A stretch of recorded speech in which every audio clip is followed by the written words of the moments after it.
आणि यानंतर आता घेऊयात टॉप 9 बातम्यांचा वेगवान आढावा। सुरुवात करूयात मोठ्या टॉप 9 बातम्यांनी। बच्चू कडूंच्या अन्नत्याग आंदोलनाचा आजचा 5वा दिवस। बच्चू कडूंच्या उपोषणाला पाठिंबा देण्यासाठी मुलगा देवा कडू सुद्धा उपोषणात सहभागी। शेतकरी कर्जमाफीसह दिव्यांगांच्या मागण्यांसाठी कडूंचं आंदोलन सुरू।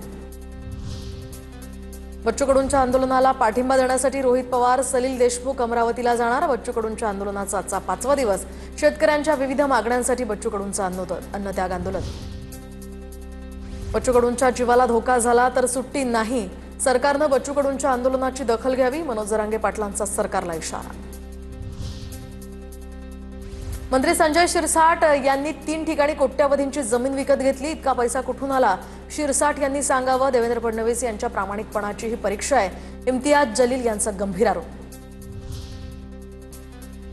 शेंद्रा एमआयडीसी, जालना रोड आणि छत्रपती संभाजीनगरमधल्या शहाजहापूर या ठिकाणी शिरसाटांकडून भूखंड घोटाळा। जलील यांचा गंभीर आरोप।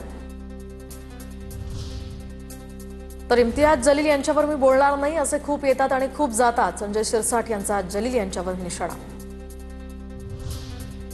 मनसे अध्यक्ष राज ठाकरेंच्या उपस्थितीत आज महत्त्वाची बैठक। शिवतीर्थ या निवासस्थानी सकाळी 9 वाजता बैठक होणार।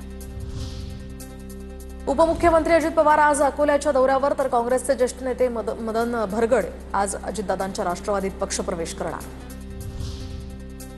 मंत्री जयकुमार गोरेंनी दिलेल्या हक्कभंग प्रस्तावावर कारवाई सुरू। विशेष अधिकार समिती आमदार रोहित पवारांना नोटीस बजावणार। विधानसभा विशेष अधिकार समितीच्या आजच्या बैठकीत महत्त्वाचा निर्णय।